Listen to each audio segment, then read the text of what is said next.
Hey guys, and welcome to the OverMark Podcast, episode number 66. It's me, one half of the co-host of this podcast, TJ. And speaking of co-hosts, that brings me to this guy right here. Alright, brothers, let me tell you something, dude. When the OverMark Podcast drops, all the jabronis out there better say their prayers and eat their podcast apps, brother.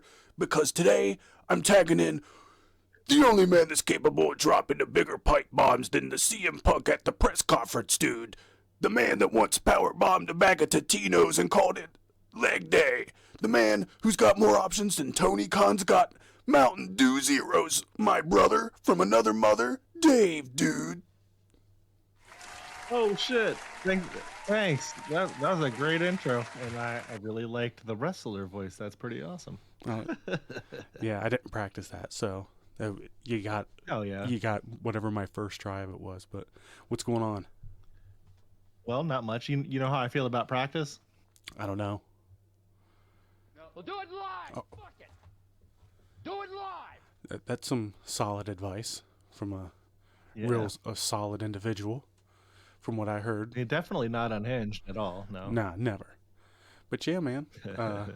Here we are. We got another episode of our podcast here. Me, TJ, other co-host, my good friend Dave here, and we're here to talk about some kind of wrestling shit. You got anything cool that happened with you over the past couple days, Dave? Or well, since the last episode, I've still been no-lifing the Ascension stuff. It's pretty addictive. Yeah, gotta stop doing that. But other than that, not much really new. Just hanging out, doing the thing. Got my nephew over. How about you? What's new and exciting? Nothing. Been a pretty boring week. I haven't been feeling too great the past 2-3 days, but I'm feeling pretty good today. So I'm optimistic that hopefully I'm gonna have a good weekend. And maybe we got a little kicked out, ladies and gentlemen. Yeah, it didn't pin me, but we got a little bit of SmackDown today, and we're gonna have some Collision tomorrow. I don't think there's any pay-per-view this, or is the AEW pay-per-view this week? Wrestle Dream is this weekend. Yeah, I can't remember any. Dynamite was remember it was like the Dynamite Collision 3-hour go home. Yeah, we got Wrestle Dream this weekend. Fuck, I don't want to watch that, man. Well, I mean, it tells you how much I'm remembering. There's just so much wrestling lately, man. It's all just blending together to me. But yeah, I can guarantee you one thing about Wrestle Dream. What's that? There's no way it's going to be as good as what we just watched with Crown Jewel. Well, I mean, that depends. I can promise you that there's going to be some individuals out there, actually probably a lot, that say this is the best pay-per-view that they've ever seen. It hasn't even started yet, and I could guarantee you that'll happen. All of those people were born after like 2005, so I don't really take their wrestling opinions too seriously. I think some of them are, but I think there's genuine, like, people like me and you, fucking nerds that probably have their own podcasts that that's just what they prefer, and they're gonna die on that hill. And the thing is like, we genuinely gave the hill a pretty good shot and chance at the beginning, and we liked the hill for a couple years, and the hill, somebody took a dump on it, brother. Well, I just want to say to those guys, fuck those guys. I mean, that's fair. I don't want to upset anybody. I'm not worried about upsetting anybody, but their opinion is about just as valid as ours. But the only difference here is like, besides it's just joking around and saying fuck them, like we legitimately will listen to their opinion without insulting them. When anytime you would try to say anything opposing to theirs, they would just call you like a shill, a WWE, or instant personal attack based on how you look or something. It's pretty crazy how the some of these wrestling internet fans, I say as we're wrestling internet fans making an internet show, but we're not acting like psychos, I guess.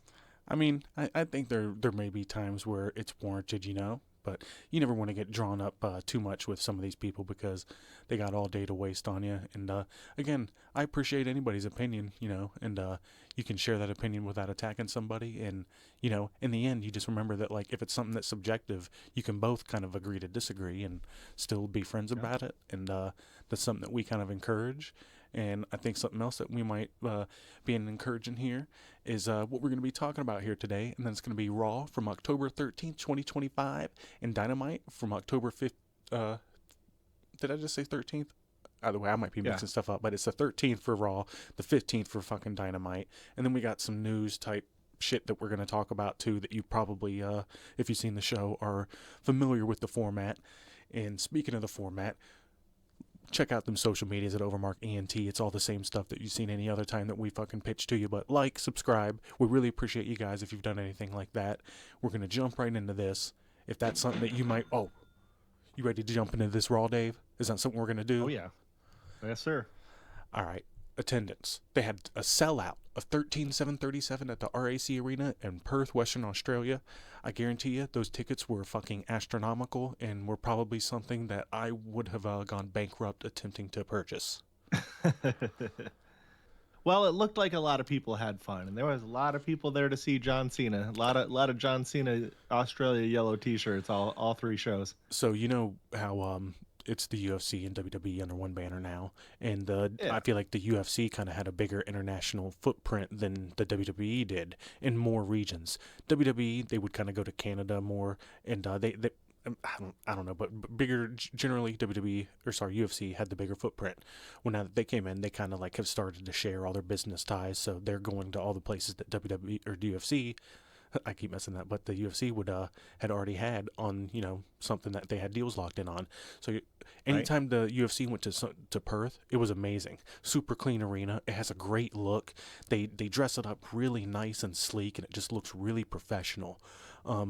It doesn't carry over as much in the wrestling setup for some reason, but the crowd's still there, and like they're just piggybacking off each other's success and building the brand off of both of these partnerships that both companies had prior.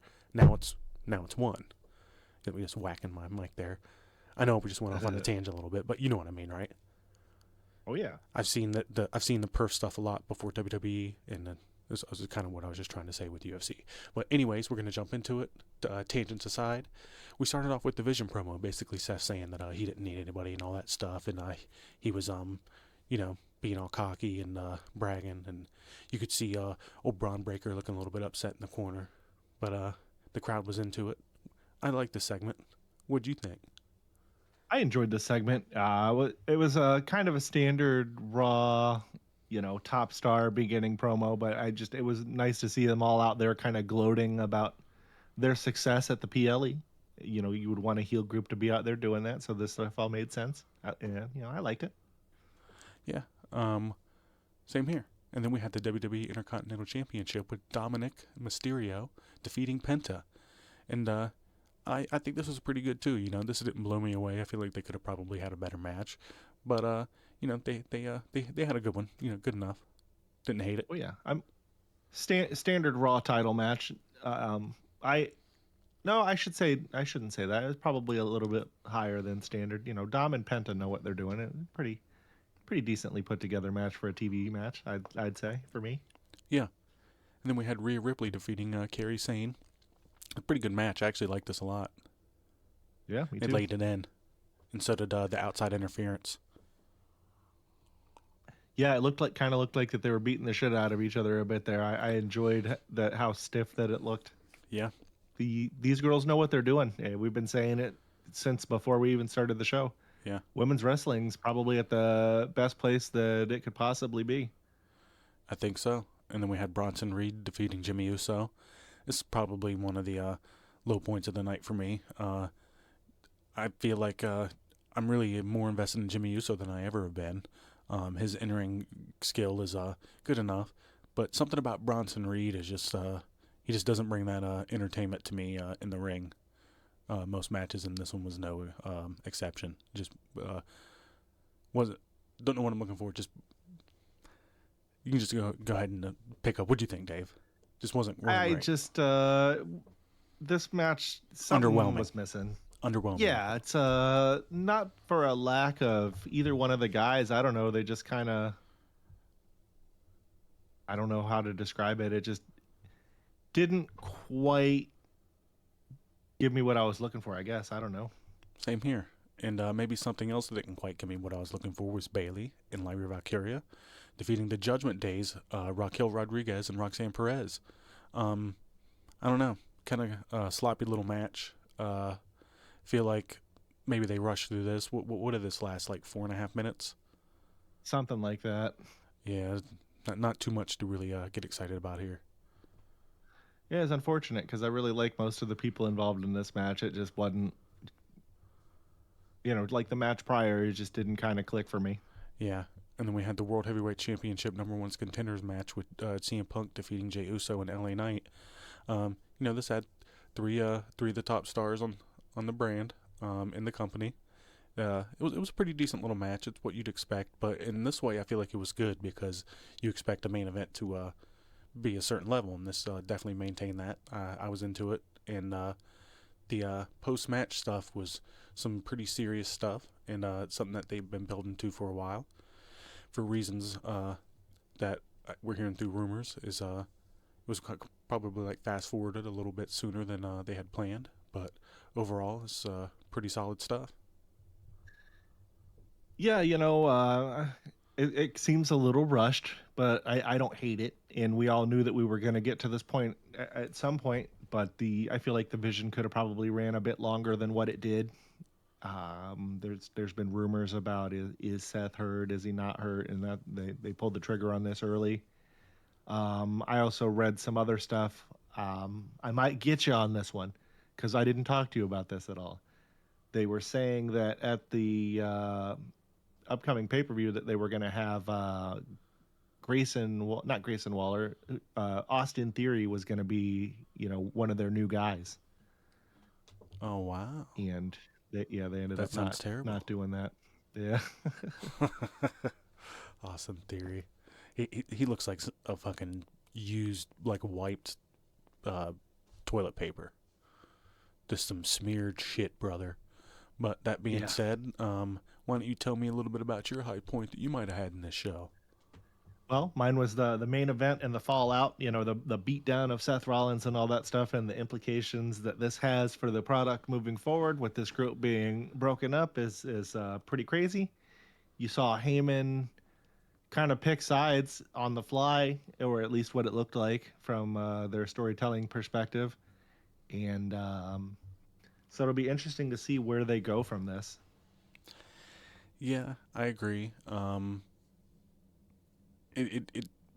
Braun Breaker definitely is legit World Heavyweight Champion material, especially with Paul Heyman as his mouthpiece.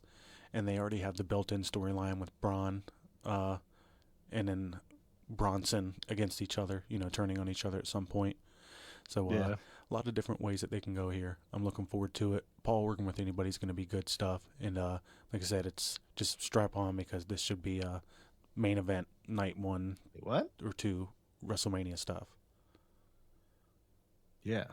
Well, when I'm talking about Braun Breaker, this will eventually lead to him having something to do with the belt at WrestleMania.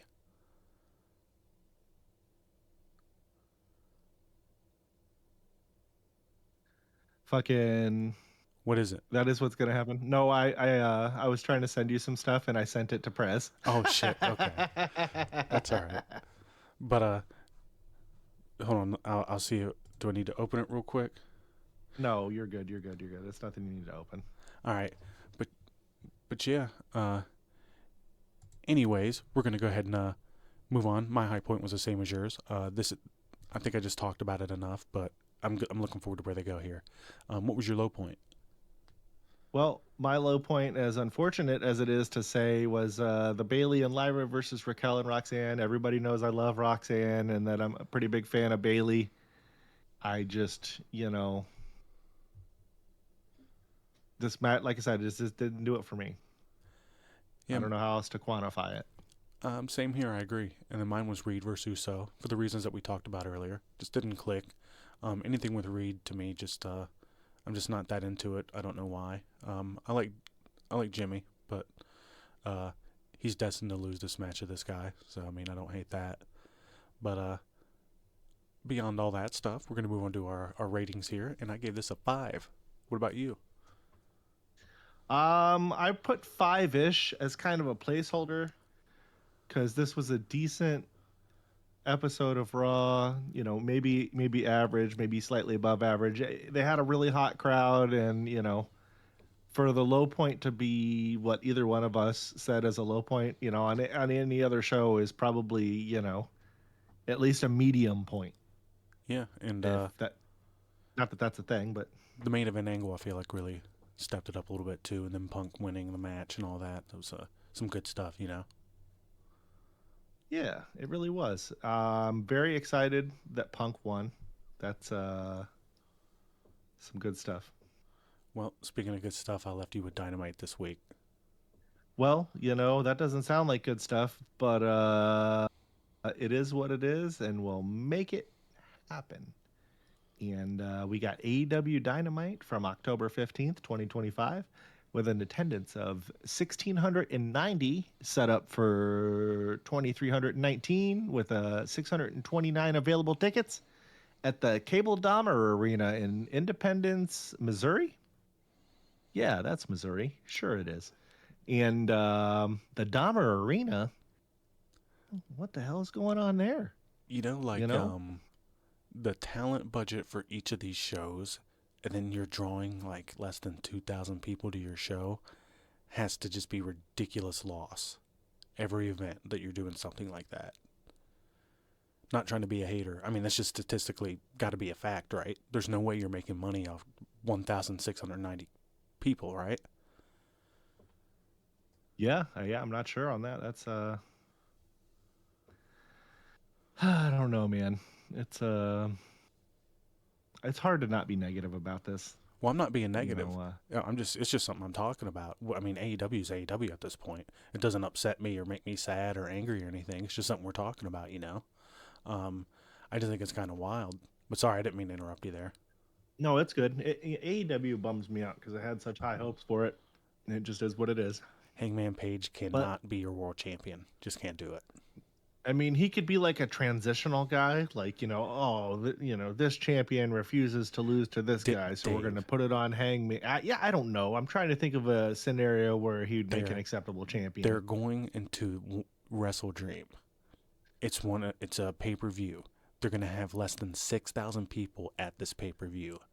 And they draw less than 2,000 for Dynamite and Collision, because it was the same night. How that you can't spin that as a positive. And I'm not even trying to be a fucking hater here. I hate this for this company. I literally hate it. Because like you said, we want this to work out. We want an alternative. And it's just... Well, we can hope for the best and keep seeing what we're seeing. And speaking of seeing, we're going to jump into these quick match results and... Keep seeing what we're seeing. That's not good. Yeah, that's like a Macho Man thing or something. It is what it is. We're going to keep seeing what we're seeing. Yeah. That type of thing. I don't know. All right. But anyway, we got these quick match results. We got the Gates of Agony defeating the Hurt Syndicate in a match that I didn't mind, although I was kind of scratching my head about the outcome. But, that I guess the Hurt Syndicate can't win every match, What was the stipulation for their match at the pay-per-view? I don't even remember. They had a street fight on one of the Dynamite a couple weeks back, correct? Or was that on the pay-per-view? I'm pretty sure. So let's start with the street fight and then work our way back to the normal tag match. It's the backwards booking again. But go ahead, sorry. Oh, they're just goofballs. It's yeah. Anyway, speaking of goofballs, the next match we had Claudio Castagnoli defeating Roderick Strong in a match that I'm not sure anybody asked for, and I don't know. It was decent enough. I like Claudio, and Roderick's not the worst guy of all time. I don't know. It was all right. It wasn't a bad match technically or anything. It's just you're set out there to fail when like Claudio's just the mute in a group that nobody gives a fuck about, and Roderick Strong is just some goof in a group that nobody gives a fuck about. They got a bunch of goof groups. Yeah. Not a cool thing like Goof Troop. No, Goof Troop was awesome. That's right. Maybe we could have that as our intro music. Like You know how father, Disney would like son, like son, he always always number one. Hell yeah. You know, the baritone guy. Yeah. You always seem to work things out. Can't you tell they're two of a kind? Looking for a real good time. No, give me that beat. Yeah, then it is a ow. We're the goof troop. Now we always stick together. Hell yeah. Hell yeah. Yeah. If this isn't the highest viewed part of the show, we have failed as a show. But it's anyway, a good song. Speaking of not failing as a show, though, I'm a match ahead of myself here. This match I wasn't crazy about. Spoiler alert, we had Kenny Omega teaming up with the Jurassic Express, defeating Mark Davis, Hechichiro, and Josh Alexander. I basically don't want to see any of these guys outside of Kenny Omega, and we're wasting Kenny Omega's limited appearance teaming him with these goofs so that they can ultimately feud with the Young Bucks in a match that nobody wants to see outside of a handful of guys that probably haven't touched a vagina since they came out of one. I don't know. This wasn't for me. I got a couple questions. The match was good enough. Yeah, what's up? Did Mark Davis re-debut on this show, or did he show up previously? I'm not sure. I think it was this one. So, was this his big re-debut, or was it, I don't know. I apologize if I'm incorrect there. That tells you how much this guy sticks out to me. I have nothing against him, by the way, but I want to highlight what Dave was talking about. No one gives a fuck about Mark Davis. Hechichiro, his in-ring action compared to other luchadors, I think he's probably one of the best one they have. He sticks out with his in-ring work. He lays it in different. It's not all high-flying stuff, but who gives a fuck? And then we have Josh Alexander. Who gives a fuck? We have Jurassic Express. Why is Jungle Boy coming out there? You see they changed his name to Jungle Jack Perry. Yep. He's coming out with a holster with no knife in it. Well, that seems kind of pointless to me. And then you got the dinosaur. You got the dinosaur guy. So it's like let's go back 5 years ago and try this whole experiment again. I got some news for you, man. These guys at some point were semi doing well, but it's just you got to move on. You can't keep trying their this. Time, yeah. Sorry, what is it? It's past. I was just gonna say their time has kind of passed them up. And Hechichiro's name makes me think of like a dog hunch in the air. You know, It makes me think of like some alternate Doritos or something. Like some new... like, oh man, you know, you got to get out to the store and get the new Doritos Hechichiro flavor. Yeah, pretty much. But you drink it with the new Mountain Dew fluorescent pink or whatever color that they don't fucking have. Cyan Mountain Dew. Oh wow, isn't that the Baja Blast? Maybe. Or Speaking Cyan of Mountain Pink. Dew, though, there's a blue one that they sell in. Bro, it's fire. Is that it's the like Midnight? Blue citrus raspberry or something like that. Is it that Midnight? Baja Blast Midnight? No. Oh, okay. It's just a regular old blue one. I don't see it everywhere, but you can get it in like 7-Eleven in like the 20 ounces. Yeah, they got exclusive ones all over the place. I'll go in there like a real degenerate, you know, like we talked about both of us appreciating the gas station food group. I'll go up in there and get like a couple of sodas and like, you know, gas station cheese and like a thing of cashews. Real hillbilly. Let me get a Slim Jim.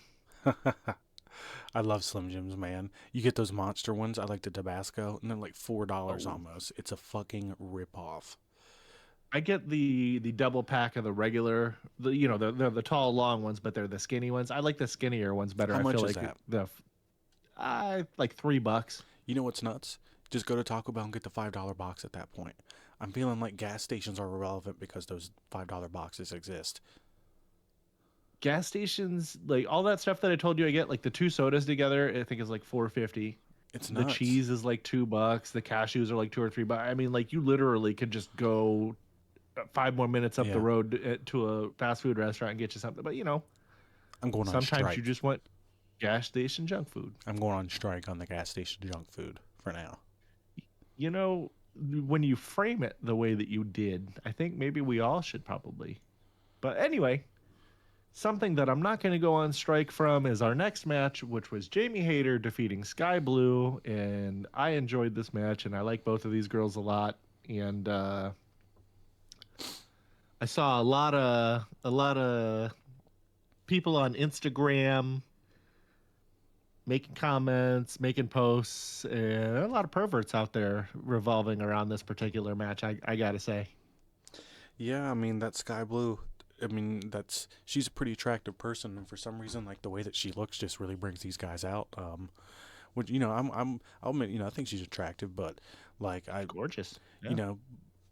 If she doesn't want to fucking hear that shit, and why would she? No. She's out there just doing her thing, and I'm sure that like if she was like in one of those like model or like those bikini shoot stuffs, that would be something that she would like wouldn't care about you being like, oh, look at that, she looks good. But there's a time and a place, and especially when there's like a place where there's like children too, like it probably wouldn't be the best environment to be being a pervert or anything. But Children shouldn't be on social media anyway, though. I mean, that's not for them.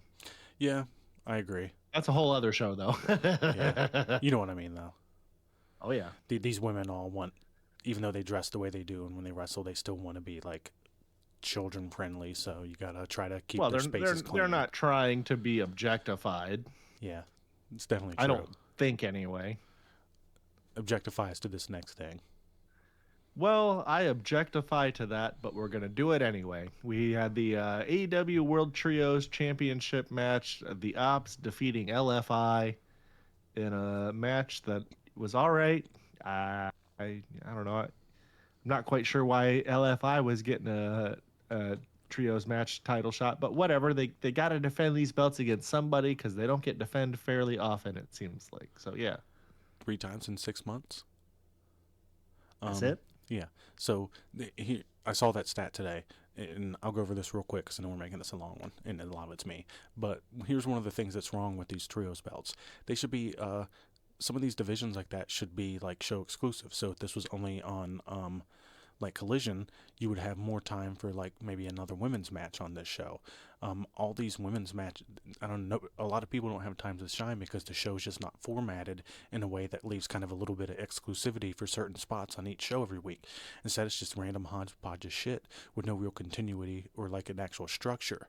Like sometimes structure's not a bad thing, and there's a certain way that maybe you could highlight people, and just having a lot of these trios matches, like 2 on one show, just kind of seems like a lot, and just you're never gonna get some of these lower card people, especially like Sky Blue and Jamie Hayter. You could have them have a million matches, and they're never gonna elevate themselves because they're not able to tell their story. Yeah, it's weird. Jamie Hayter, I would consider. Well, obviously she was at the top of the division because she had the belt. She's great. I don't know how they have fumbled with her since her return. I don't know. Maybe I feel like you could have just brought her right back and pushed her to the top of the card, right where she was when she got hurt. But I don't know. What do I know? I don't. She out of nowhere just started talking really good when she started talking, because when she had the belt, they barely let her say anything because she was with Britt.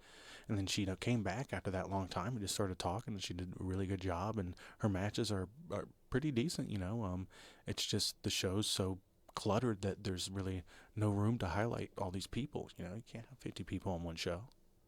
Just can't do it.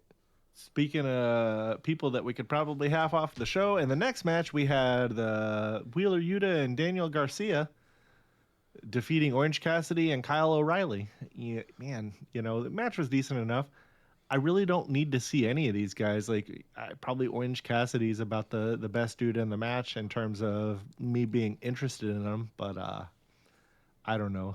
The match was decent enough, but I didn't really care, and I know I'm beating a dead horse because I say this shit every episode, but I'm just Death Riders the fuck out. Yeah, they're all over the show, multiple matches. They had the Claudio one, they had this one. I don't know. You don't need that many. I mean, you need 0. 0 would be the correct amount to have. But right, this isn't the DX or the NWO here. Yeah. We don't need these guys in multiple segments. Like these guys are not top stars of the industry. You know what I'm saying? Well, then, when you were carting out the NWO every 30 minutes of your 2-hour show, these were the biggest names in the industry, or at least in that company. And it just. Well, that, and it's Wheeler Yuta and Daniel Garcia. Like, let's just start there. there. Who gives a fuck? They're in the same category with Jungle Boy and Luchasaurus that we were talking about earlier. It's the continued pushes of people that have been proven nothing for you. At some point, you got to be like, well, I should try someone else in this position. But I mean, who the fuck am I? What do I know? What's the definition of insanity? Yeah, just trying that same shit over and over again, expecting different results. And I can guarantee you one thing: Daniel Garcia is never going to be on this show any bigger than he is now. Wheeler Yuta, impossible. He's a literal dick wipe. And then Orange Cassidy, I enjoy Orange Cassidy, and there's a place for him on the show.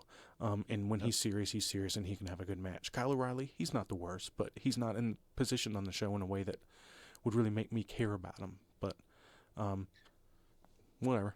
He does the little thing where he like drags his feet or whatever. I fucking hate that. I don't know. Anyway, I didn't hate our next match. We had Megan Bayne defeating Harley Cameron in a decent match here. Some of it looked a little stiff, and I like both of these girls to varying degrees. Kind of sucks to see Harley do nothing but lose when she was getting pushed so hard there for a while, but you know, obviously it's Megan Bayne, so. But yeah, I liked this match. What did you think of this? It wasn't bad. I don't know, just kind of average. Yep. Somebody, I can't remember the exact verbiage, but there was an AEW post about this match, and you know how like you can scroll through all the pictures. They upload like 5 pictures to one post. Yeah. And they were calling it like the battle of the future OnlyFans models or something like that. I was like, yo, don't say that. I don't think these girls are better wrestlers than that. Well, I don't think Harley would need to do that. She's a pretty talented person. I think like she could do a whole bunch of other stuff besides wrestling. Super talented, yeah. Yeah. Megan Bayne, I don't know what her talents are outside of wrestling, but you know, I'm sure she's probably not going to have to do that either. Hopefully not. Well, you know, unless she wants to, and you know, I'm not judging. You do it if you want to. You don't got to do it. I don't care. Show your boobies for money, girl. If you got to, I don't care. Anyway, we're veering off into strange territory, and we're gonna reel it back in. We got our next match, which is the main event: Mark Briscoe and the AEW Tag Team Champions, Brodito. It kills me to say that every time. Defeating the Don Callis family of Lance Archer, Rocky Romero, and the TNT champion, Kyle Fletcher. I like Mark Briscoe. I don't like Brodito. I don't like Rocky Romero. I'm kind of indifferent to Lance Archer because he's a big guy that's not used properly as a big guy. And then we've got Kyle Fletcher, and everybody knows that we like him, but he's involved in this kind of stuff as well. It was a decent enough match. I just, circling back to the don't care or don't like some of the people. What'd you think? I fucking spaced out with you just reading that shit. Yeah. Mark Briscoe's awesome. That's it. He's getting the stink of Brodito on him. Yeah, a lot of these guys are capable of having like good matches. I wouldn't say Rocky Romero is anything that you would ever really want to care about, and Kyle Fletcher's pretty good. And I don't hate Lance Archer, but I know people are into Brodito, but it's just a lot of these guys, especially Brodito, that fall into that category of people having matches that usually never talk or give me a reason to care about them. But that's about it. I will say something positive, since it seems like I've been largely negative about AEW this episode. Rocky Romero, his name makes me think of ice cream. Oh, wow. And everybody likes ice cream. So. Yeah, I love it. Get you a big old bowl of Rocky Romero tonight. Or don't. And speaking of don't, we're going to move on because I don't want to talk about this anymore. We got high point, low point, and TJ, what do you think that your high point was in a show that was full of lows? I guess the Ops defeating LFI. Well, that's didn't take too long. That's a high point, and the Ops are cool. Yeah. I'll give them that. I like these guys. My high point was Hater versus Blue. I really like both of these girls. And circling back to what me and TJ always say, women's wrestling is in a really great place. And women wrestlers may be the best wrestlers on the planet right now. And that's saying a lot. I think so. But that being said, I'll move on to my low point if you want. and that's going to be old Yuta and Garcia versus OC and O'Reilly. Oh shit, mine too.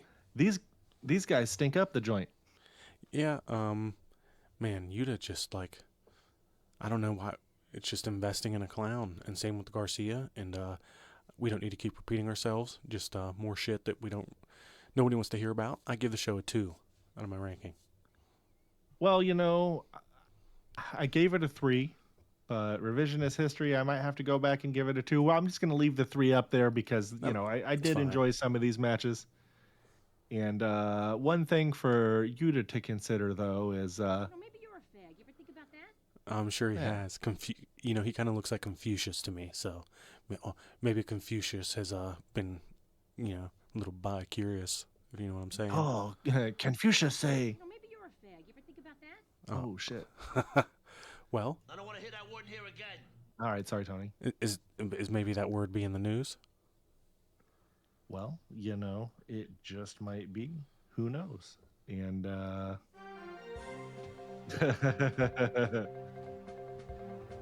And I got news for you. Oh, man. Oh, double news. Well, I think that might be some good news for us, because we're not going to be talking about old AEW, and we're going to jump right into this one, and we're going to start with the old man himself. So we got Vince McMahon, and he walked away scot-free from that traffic case that he's been involved in. I don't know how many people have known about that. I think a lot of people have. But so basically, if you've been living under a rock, you might not know about it, but Vince McMahon crashes Bentley going 90 on the Merritt Parkway. A few months back, he rear-ended a car, smashed into a guardrail, sent debris flying into another car, and somehow walked out of court today, technically yesterday, like it was some kind of victory parade. Yeah, man. He beat a reckless driving charge by donating $1,000 to charity.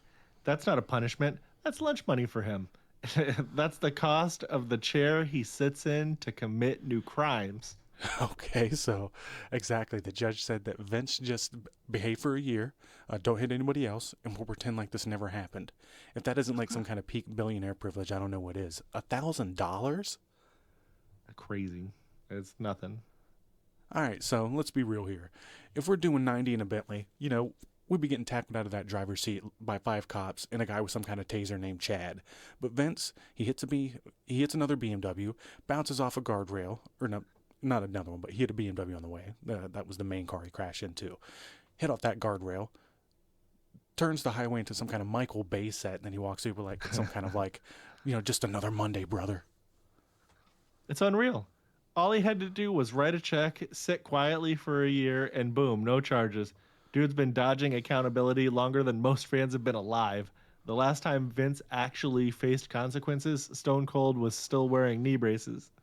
Yeah, and his lawyer said that not every car accident is a crime, and that is true, but this one looked kind of like a trailer for the Fast and Furious, Stanford Drift. If any normal guy did this, the only rehabilitation program that we'd be in is like learning how to make license plates.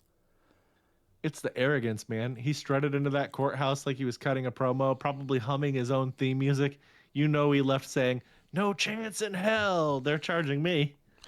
This dude could get caught doing donuts in the Pope's driveway and somehow talk his way into selling communication wafers with the WWE logo on them. He's untouchable. At least it seems like it. Yeah, that's the thing. Vince doesn't get away with stuff. The universe just lets him win out of fear. He'll cut a heel promo on God again. He's basically the final boss of corruption. You can't kill him. You can't cancel him. You can't convict him. The man's like if Grand Theft Auto had a New Game Plus with infinite PR damage resistance.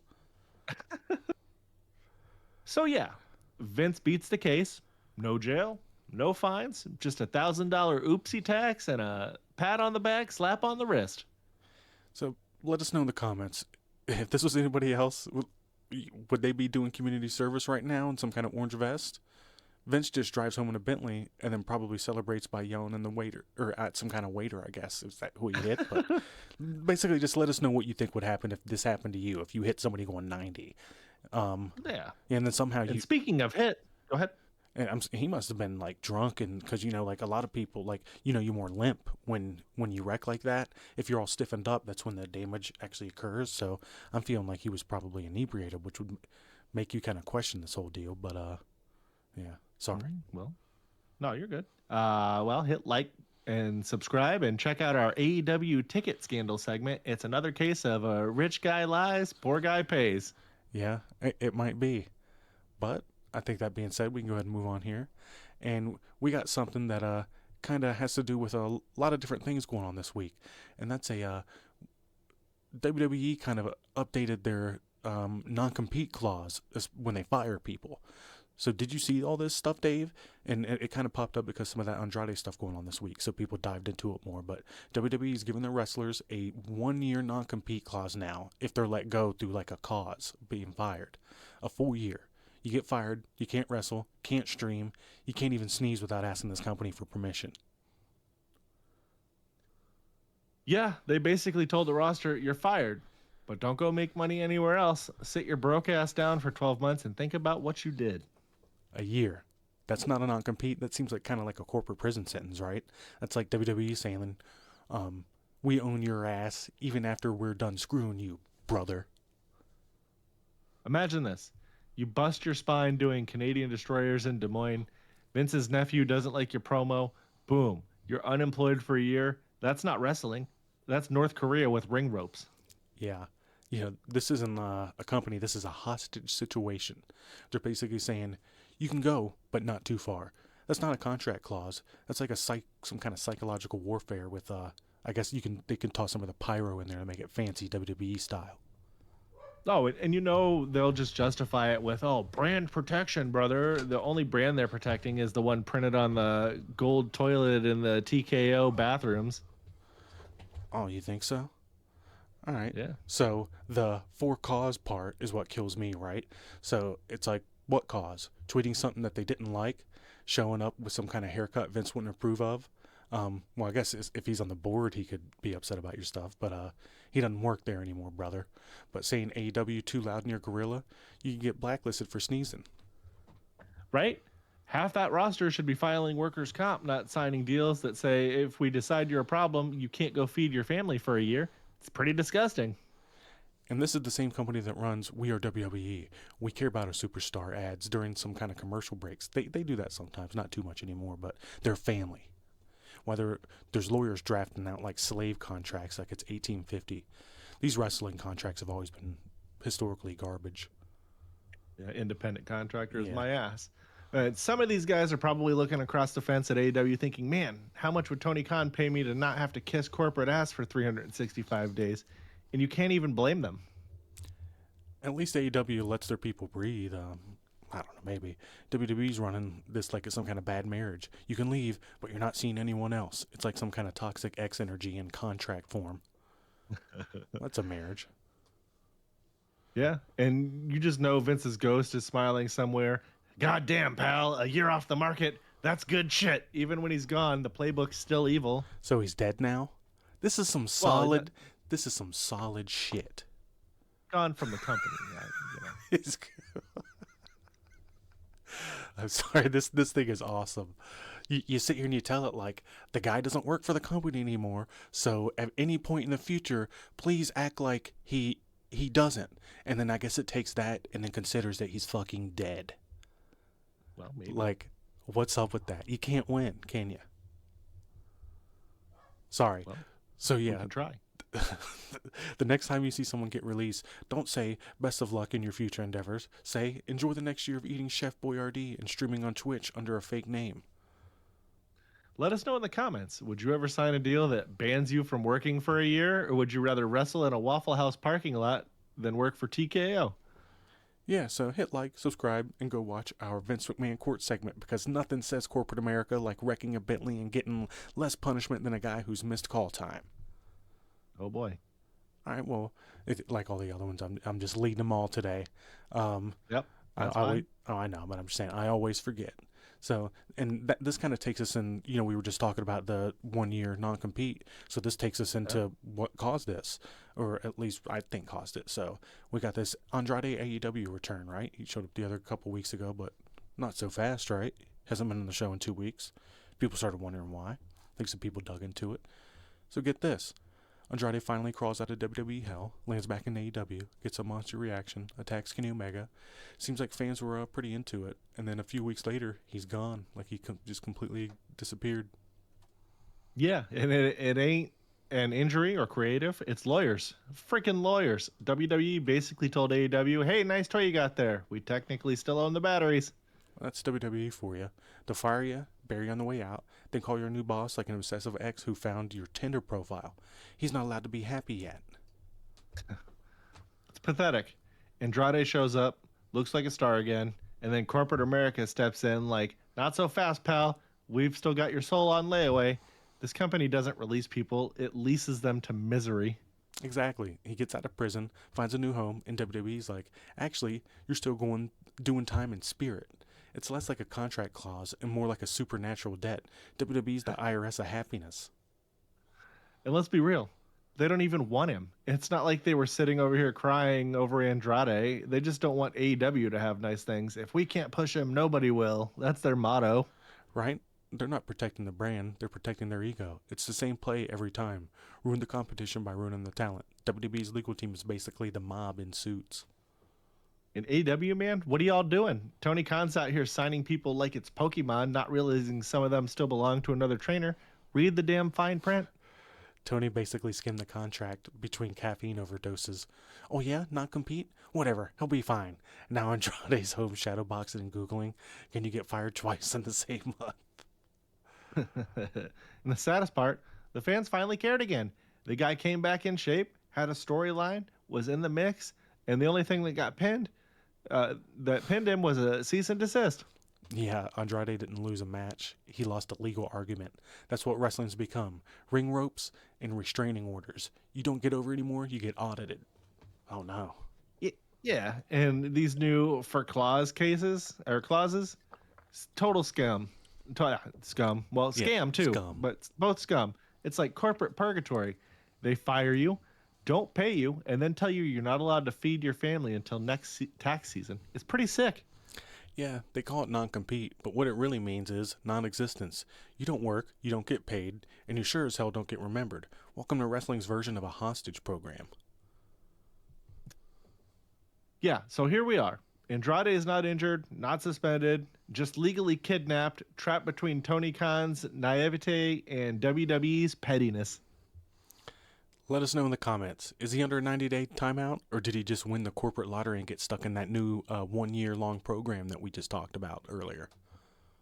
Yep. Well, hit like, subscribe, and check out our segment on WWE's non-compete garbage, because apparently in 2025, the only way to survive in wrestling is to not sign with either of these lunatics. Well, you don't have a choice, brother. But well, you go to TNA. That's true. They're putting on a good show. But they're essentially WWE now. Yeah, that's true. All right, so that being said, we're going to jump into this next one here. And Seth Rollins is injured again, and this might be Punk's time to jump on in there. So, Dave, strap in. The world already knows that Seth Rollins is hurt, right? Like, nobody hasn't not heard this. And the word is now that it might be bad. Like, we're talking about surgery, out for a while. He might not be there for WrestleMania. It's looking pretty likely he won't be. Yeah, and this isn't a storyline tweak. It's legit. They're saying it could be long-term and that it means WWE's big plans for him just went straight to physical therapy. And it sucks because every time WWE builds around Seth, his body just cashes out like some kind of slot machine in Vegas. He's incredible, but man, the dude's body just won't stop betraying him. Oh, shit. Yes, quit betraying him. It keeps betraying him. It did. That's for you, Brandon. But here's the truth. WWE's got a belt on a guy whose body's hanging on by a thread. He's one bad bump away from turning into a highlight reel for workers' comp. Yeah, the guy's been through so many injuries that he should start his own physical therapy franchise, like Rollins and Rollins, rehab for the rest of us. And this time, it's the shoulder. That's serious. You don't just walk off shoulder surgery. That's months of recovery and about a year of people asking, is he cleared yet? Yeah, it's pretty rough. Seth, the guy he's been keeping things interesting, you know. He's a workhorse of the company. He's got them crazy Definitely. outfits, you know. He obviously cares about wrestling and the company, and now he's just gone again. And now, you know what's coming next? The bout's definitely going straight to CM Punk. You can already hear the promos. I'm back. I'm the best. I'm the savior of professional wrestling. Yeah, sure, man. You're the savior because Seth's shoulder exploded. Yeah, that's true. Okay. Yeah, that's how she goes. But you know that's how they'll spin it when he comes back or whatever. But Seth's out, gonna have that sling on, and Punk's backstage lighting a cigar like he just survived the Hunger Games. The second Seth's MRI came back, Punk's pyro budget tripled. They should give him some pyro. I would Yeah. mind that. And WWE is not even pretending anymore. Creative's looking at the whiteboard like, okay, who moves merch and still has working limbs? It's Punk. That's it. Oh yeah, so they're gonna spin this like it was Destiny, right? The comeback story writes itself. But it's kind of not Destiny. It's always dumb luck with these kind of things. Seth's shoulder got yeeted, and now Punk gets to play Savior again. But it's gonna be awesome. I'm looking forward to it. Definitely. The whole best in the world shtick's going to sound a little bit different when your biggest opponent was Gravity. Punk's going to do awesome, though. I mean, how many guys can't say that they haven't benefited from something like this? But, the fans are going to eat it up, too. They'll be chanting for Punk. Meanwhile, Seth's going to be sitting at home trying to tie his shoes with his offhand. It's rough, man. Seth works his ass off for 10 years straight, tries to carry every show he's on, and the second he goes down, the company's already measuring Punk for his belt size. I mean, yeah. It does suck. But that's the wrestling business, though. One guy gets hurt, another guy gets rich. Well, they'll both still make their money. And this time it's Punk cashing in without ever touching a briefcase. Good for him. You just know he's going to run with it, too. I told you I was the man all along. And people will be like, bro, your big rival's recovering from surgery, not running from you. Yeah, it's wild, man. The second Seth goes down, WWE gets their get-out-of-jail-free card. So they strap on Punk and pretend that it was part of the plan and call it long-term storytelling. That's what they always do, though. They are able to pivot really quick. So, yeah, Seth's out, shoulders cooked, and the World Heavyweight title might as well have property of CM Punk engraved on it already. Let us know what you think. Is just terrible luck for Seth, or the wrestling gods doing Punk another favor? What do you think, Dave? You think that if he does get it, he'll hold on to it till WrestleMania? I think that they'll probably use this as a stepping stone to put it on Breaker at some point. I mean, there's a lot of stuff that's going to be going on. We're a couple months away from the Rumble, so everything's about to heat up. They're about to be in their hot period, so it'll be cool. Season. It'll be cool. Hopefully, Punk does win it because anything that he's involved in seems a little bit more important, and it'll have a hot program going in the Rumble season, guaranteed. Oh yeah. Well, speaking of guaranteed, I guarantee that I will love you if you hit like, subscribe, and check out our other segments because at this rate, WrestleMania is going to need more slings than storylines. Yeah, that is true. But speaking of slings and storylines, we're going to jump into this next segment, and it's also about another WWE superstar that's injured, and that would be Jacob Fatu. And apparently they're saying it's going to be for a long time. Yeah, it sucks. So, Dave, we got another big-time talent. He's bit the injury bug, too. And this time, like we just said, it's Jacob Fatu. Yeah, apparently he's going to be out well into 2026. Non-wrestling injury, whatever the hell that means, which in WWE language translates to we're not telling you shit. Of course, the guy was rumored to be getting a major push. Fans were ready. Momentum was building. And now, boom, he's out of there. Another rocket launch canceled by corporate gravity. Man, this sucks. Fatu's one of those rare guys who actually looks like he could hurt somebody, not some body spray influencer in kick pads. An actual dude who makes the ring feel unsafe again. Yeah, you're right. He walks out, you instantly believe that he's not playing some kind of character. He's built like the final boss of catering. Oh, yeah, that's definitely for sure. And just when he's getting hot, the injury gods go, nah, we can't have nice things. Well, and of course, it happens right when WWE was finally teasing a serious push, or at least that's how it always goes. Hey, you're about to be the next big thing. Congratulations. Here's 6 months of rehab and a storyline funeral. It's like the wrestling gods keep a dartboard labeled, who's about to get over, and just go, thunk. Oh, look, it's Fatu's turn. And you know what's going to happen now? He's going to be out a year, come back, and they'll pretend he was never even on TV. The machine moves on. WWE's memory is like a goldfish on painkillers. It's kind of depressing, man. Fatu, he's got the look, the aura, and he wasn't a clone of anybody else, right? He was the first guy in a while who didn't feel manufactured, and that's probably why people got behind him. Right, because he didn't look like he was about to plug a Prime Energy drink mid-promo. He looked like somebody who'd slap the camera guy for standing too close. That's the kind of danger wrestling needs. Now, we just cross our fingers that when he's back, they don't repackage him as Jacob, the rebuilt. They just love to run some kind of or ruin comebacks with some kind of dumb gimmick. Yeah, and he'll come back with a haircut and new music that sounds like it was made on GarageBand. The new and improved Jacob Fatu. Like, bro, the old one was fine. Fix the booking, not the man. Exactly. He didn't need a push. He just needed screen time, and they were finally giving it to him. And now we're going to spend 2025 watching him in video packages here and there, and they're going to run 27 different Judgment Day segments a week, and no Fatu. So yeah, another star with real potential gets sidelined before the push even starts. So let us know what you think. Is Fatu just unlucky, or is WWE cursed when it comes to pushing people that actually feel legit? Well, speaking of pushing, push like, subscribe, and check out our other segments, because at this rate, we'll need a whole playlist called WWE's Next Big Thing, Injured Immediately. Yeah, it's a shame, but a lot of people getting hurt these days. And speaking of somebody that isn't hurt, but maybe he's going to hurt your eyes with how big that gut's going to be when he shows up, we're going to be talking a little bit about Chris Jericho here. So, Dave, guess what rumor's back from the dead again? It's the one about Chris Jericho that might be kind of leaning towards sneaking back to WWE. Yeah, apparently the hot news story is that Jericho is keeping it super hush-hush, and he's going to make a surprise return at the Royal Rumble, because apparently wrestling fans never met a rumor they couldn't worship like gospel. We talked about this a few months ago when people first started pushing it, and somehow it's still going. Now, it's not just maybe one day, it's he's secretly training for the Rumble. Yeah, okay, sure, man. And maybe Batista's winning the Cruiserweight title when they bring it back. Here's what we actually know.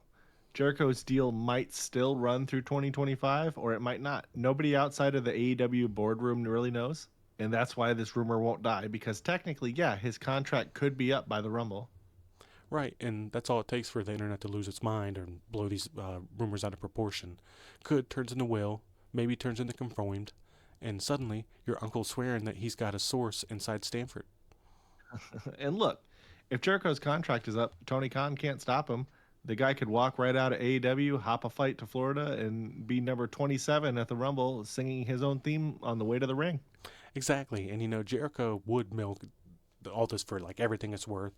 The man's a genius at staying relevant. He doesn't need permission. He needs attention. He's been playing both sides of the fence since before AEW's roster even hit its puberty. Yeah, and if this is really some secret deal stuff, you just know the internet will implode. Twitter will turn into a war zone, half the fans celebrating, the other half screaming about betrayal, and Jericho quietly setting up another Fozzy tour behind all of it. Meanwhile, WWE's sitting there loving this whole thing. They don't even have to do anything. The rumor alone gets them free press. Jericho's coming home. Yep, but until he shows up in some kind of suit and presents some kind of award and leaves before the main event, I guess. Well, that's the thing. Nobody knows what version of Jericho they'd even get. The legend, the nostalgia act, the guy with a fedora and abs that quit 5 years ago? It's a coin flip.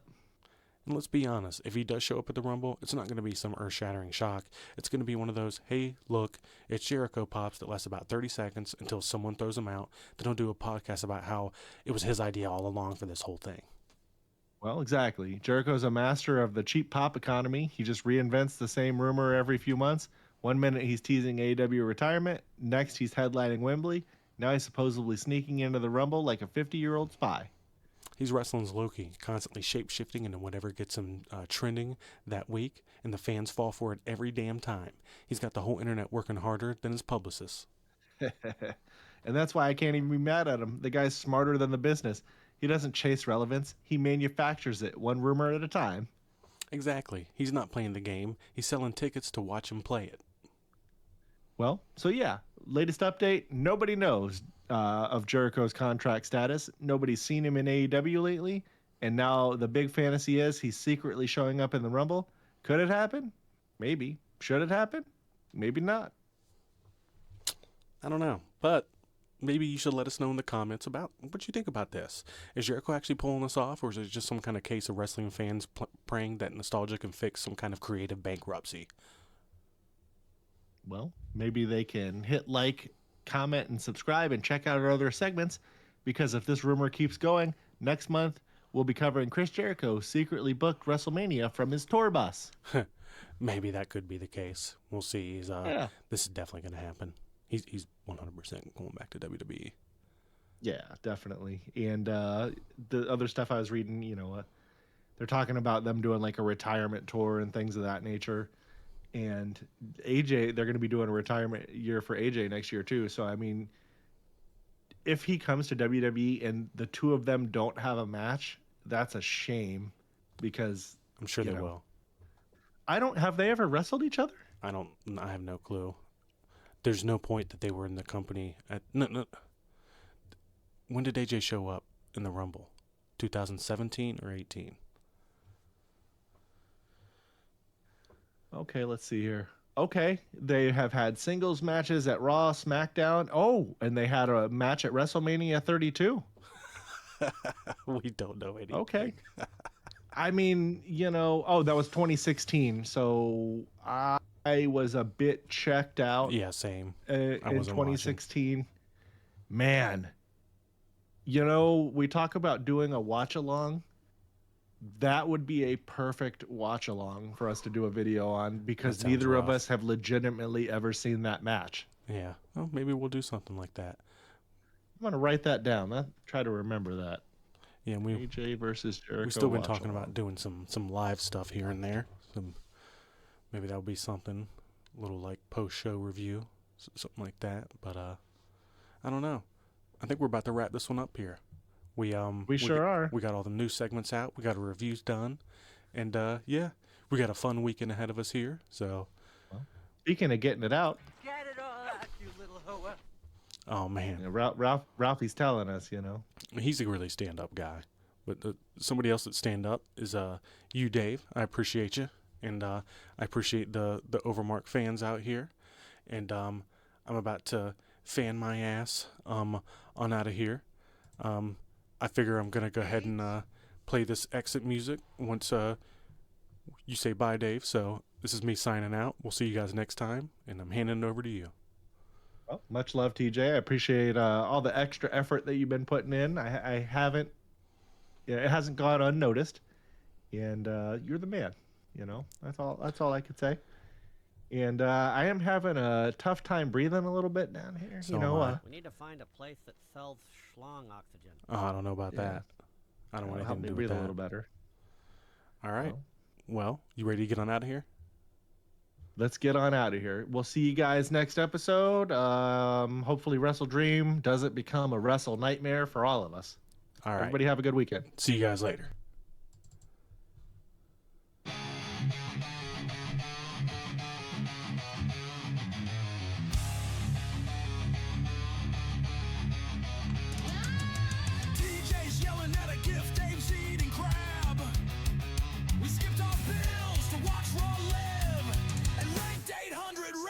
Just to survive.